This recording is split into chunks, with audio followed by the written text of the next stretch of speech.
was my defining moment. I joined for the products too, and with Silverfast, and so the aha moment basically was we were in serious financial trouble, and here comes money in so many different, like you're getting paid weekly, monthly, all of the things, and I'm like, oh my word, and it was doing what I loved. Like, it was so much fun to have people join me, see results with the products, and then also see results with financial, blessings too. And I specifically remember, I guess it wasn't like one aha moment because the money, it just kept coming and we were paying off debt and I'm like, I'm not gonna stop, But I remember specifically one sunny afternoon, commissions were posted, and I logged in to check my commissions or whatever, and Eric was standing there, and we had a big month. And I don't remember exactly what rank it was, but we had a really big month. And so I opened that up, and this is probably 3-4 years ago, and it said $9,000. $9,000 in 1 month. And I just sobbed. And Eric just started crying, and it was like, oh my word. And I think what hit me was $9,000 a month. That's incredible.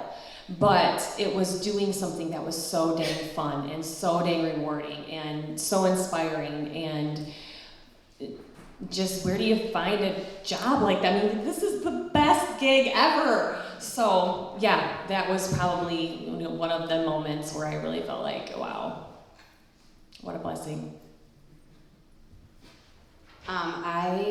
It was January 2016. I remember I was really skeptical about Diamond, but I just kept going. And it's because we were helping people, because I'm a major yellow, and people's lives were being changed because of the products. And then they were changing lives, and they were changing lives, and we all just kept changing lives. And we just didn't stop. We just kept going. And it just kept going, and our team grew, and they were helping people, and they were helping people, and they were having success, and they were ranking up, and we just kept going. And I know I was still just always like, is this really? And I was senior Ruby, it was January, and I don't remember what my points were, but I remember January 2016, my paycheck was $3,000, so less. But I was like, January is when you put in your school, your intent for next year, at least in the Christian school system, because contracts go out in April 1. And I knew that was coming, and I knew that I could stay home. Because I really, honestly, you guys, when I started teaching, I was like, I really don't want to teach when my kids are little. And I did, because I had to. And it was okay, it was good. But I really wanted to be home. I wanted to be a room mom. I wanted to go on field trips. I wanted to go to class stuff, but I couldn't because I was in my classroom teaching. And I saw this, it was happening, and it was just like, I still kept being skeptical, but that paycheck was $3,000, and I ran to my pay. I went to my checkbook, and I did the math, and it was more than my school paycheck of 18 years of teaching. And I was like, I think it's time. And so I waited till the very last second, and I said it to Kevin, I'm like, what do I do? And he's like, I think you need to do it. And I was terrified, but I waited till that very end of the week, and that Friday I went to my principals and said, I'm resigning. And 2 months later we hit Emerald, and 3 years later we hit Diamond, but we just kept going. And that's what built belief, was when I was senior Ruby, and I saw that paycheck beat my school pay, and that's when I knew Emerald was coming, because we weren't stopping, and we weren't going to stop at Emerald. We were going to keep going because my team had goals, my team had dreams, and so that we just kept going. And now that we're at Diamond, we're not going to stop because people have goals, and there's still lives to be changed, and that's what we're here doing, is changing lives. And I just wanted to add quick that, y'all, that Diamond, and I wrote a post about this, but that Diamond was literally such a symbol of our team and the gratitude, and it was meaningful for my sister. Like, it was getting through that and getting to that, and it was everybody, well, it scared It was everybody around us and what this opportunity meant for them. Like, that is what this diamond has always meant, and still, like, takes my breath away at times to think about how it's brought all of us together. And for me personally, like, it's always been for Angie in my business, because it was 2 months after I started that we lost her. So, yeah. Okay. 5 minutes, okay. So, y'all wanna help me decide which question to ask here? Okay, because they're good. Alright, I'm gonna do this one real fast. What book do you feel changed your entire mindset? What book changed your entire business? I think the quick answer to this is that there is no one book. Because if there was, then we would distribute it all to our teams and we'd all be diamonds tomorrow. So I would say that growth is going to be a lifelong process, but we can make some recommendations for where you could start. Mindset, switch on your brain, what to say when you talk to yourself, me, myself, and lies. There's a bunch. Are there any other ones on my mindset? Get out of your head. Oh yeah, Jenny Allen. Yeah, that's good. So those are good mindset books. Your entire business. I mean, there's a lot of good network marketing books out there. Get Over Yourself is the best network marketing book that I've read, and I've read a bunch. And anything by John Maxwell, doesn't matter what it is it could help you grow your business because it's going to change you. So 21 laws and 5 levels are like mandatory. Yeah. I think, Yeah. and earlier on, I think they don't get done early enough. yes. Yes, All right. 21 laws for sure. Yeah. Yeah. If you've not read that. For sure. I'm pretty sure we go through that every single year as a team. I've read that one 5 times. 21 years in the law. Okay, how do you decide when it's time to quit your full or part-time job and do this full-time? How do you build belief in your spouse? I mean, those might be 2 separate questions, so we can talk about how do you know when it's time to quit your job? You guys yeah. What? Maybe just on the spouse. Okay, we did talk about the spouse one? Okay, so how do you know when it's time to quit your job? I mean, you're not gonna get like a helicopter word in the sky, right? You have to figure out what's keeping you there. If it's fear that's holding you there, then that will never go away. You're gonna have to choose to step out in faith. Find somebody that's smart and say, hey, this is what I'm thinking about doing. Here are the facts of my business. Where do you think I should get to? I mean, we talked at length for years before I quit my job. For years.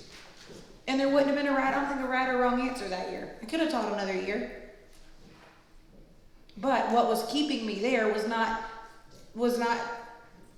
the whole, I mean, here's the thing. It wasn't that I needed more time to work my business. Right? People think, if I could just quit my job, I would be more successful. Wrong. But fear is what was keeping me there. And so I just decided I didn't want to be bound to that. So I quit. I don't know if that's right. So mine was the opposite. Mine was very sudden. I don't think I shared this, but I had my son Asher. We got home, and I literally had 3 interviews lined up within the next 3 weeks. And that's when I talked to my husband, and I was really fearful of what other people were gonna think, right? Because I just got my master's. I should be out there, and just completely canceled them. And the lady had said to me, why are you canceling them? And I said, well, I want to stay home with my boys. And she's like, that's the best decision you'll ever make. And so that was just confirmation. But y'all, if you're feeling like this needs to be a full-time thing, you can't let fear hold you back. Because if you're not willing to go all in, you're not going to have a team that's going to go all in. Like they need that from you as a leader first. And I think it's important. Somebody asked me this question. They said, what if my desire is not to be at home? What if I love my job? If I want to keep working it? I said, great. Be like Laura Robinson. She works a full-time job. She's a diamond. Be like Elizabeth. She works a job. She's a jewel. Yeah, but I did put in my notes. Woo-hoo!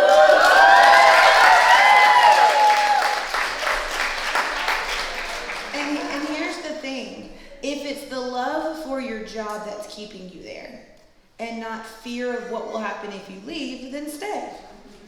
Stay. But if you had all the money you you could stand and all the time in the world, if you still wouldn't choose to be there, then recognize that's probably not the truth. It's probably a scarcity mentality that you're allowing yourself to accept. Well, I love my job, so I should stay there. If you would go to that job and be there, even if they didn't pay you a dime, stay. Keep doing it. Because listen, they could take my paycheck away right now and I'm going to continue bleeding my little heart out. But if you're staying there because you feel like that's your identity, or, man, what if I leave and Plexus goes away? What if it all goes away? Somebody asked Jared Abart one time, what were you going to do if Plexus goes away one day? He said, I'll have enjoyed the $80,000 a month while it was here. He was making a joke, but I mean, you can't live your life that way. What if a pandemic comes and everybody's sent the hell home? Nobody was expecting that. Nothing is certain. So you have to decide, why are you there? Are you there because you love it and it's your purpose and it's your passion and you would do it if they never paid you another dime? Or are you there because you feel like that is the truth and the reality that society says you have to accept? So smart. Oh. You want to say something? Yeah, I mean, for me, just more, I guess. I put, like, I just said it, I guess, but like, we were in momentum. I mean, my points didn't drop. My points hadn't dropped over that whole year, because I joined January 24, 2016. Oh, so I said the wrong year, sorry. 2017 is when I said no more teaching. So it was a year, sorry, my time frame was wrong, good job. 2016 is when I joined. So we were momentum. We never, like, we ranked up all summer long, and like, we were in full momentum, and everybody was on fire, and we were going, and there was no indication of slowing down, and it was a step in faith. But we were in momentum, and the numbers looked good, and I just said, I think it's time. So it was a complete step of faith. Did I know that would it all fall apart? Was I scared about that? Maybe a little, because I'm human, but yet not. Because I still walked in that door pretty confidently and cried, because 18 years of my heart into teaching, you know, it was hard, but yet I was so excited. And we just kept going, you know, and God's done cool things there too. But we were in momentum. I think you'll know. But yeah, I love what Christina just said too. So good. Thank you so much, Diamonds. Thank you for being diamonds. For being smart and sharing your wisdom. Somebody has a question? Can I clarify that? So that was my question. So I'm ready. My spouse is not. And how do I get him there? Okay.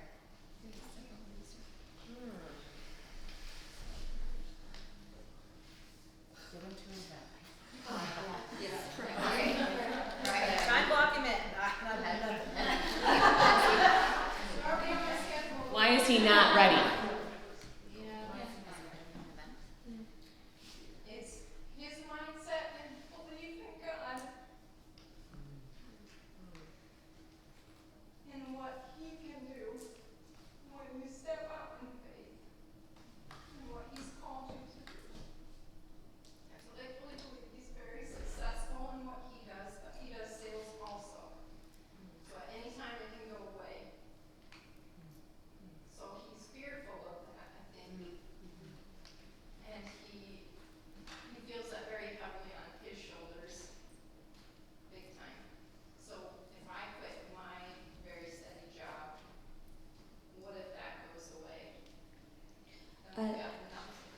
I've never had this issue in particular, but I will say there's been other similar circumstances where my husband wasn't on board with something I felt led or convicted to do, and I would say go, like you're saying, mindset and belief, and just stepping out in faith in what God has called you to do.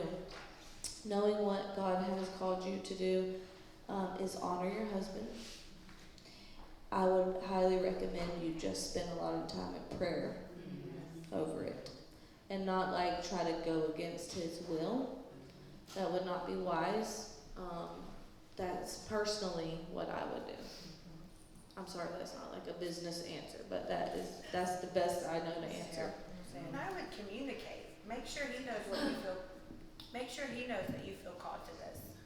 Make sure that you're clearly communicating your feelings and your needs. I think sometimes as women, honor and respect your husband doesn't mean without expressing yourself. Relationships are 99% communication. You know, he may not know that you feel so strongly convicted. He may not know that you have, you know, so many stories of people in very similar situations. He may not know that you have an action plan and you have support and that you have a backup plan, or that you, I mean, he may not know these things. So you're going to have to communicate from a position of not trying to convince him. Don't go into convincing mode. And then just ask him to also spend time in prayer about it. Because listen, if God can help you go diamond, God can change your husband's heart. Yeah, and so prayer is the first thing, and then also definitely you have to communicate. Like she's right, you might not even know, but you can take steps also to build his belief. Much like you would a dream teamer who's not all in yet or whatever, like you can build his belief. What built your belief? You communicate those things. So, and it is going to boil down to communication.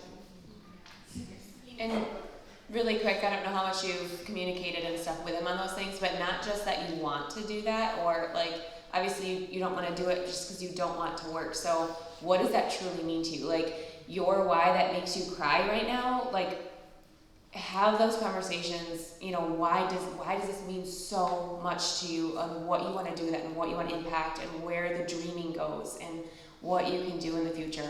And maybe you've done some of that already, but if you haven't, just bare your heart with all that too.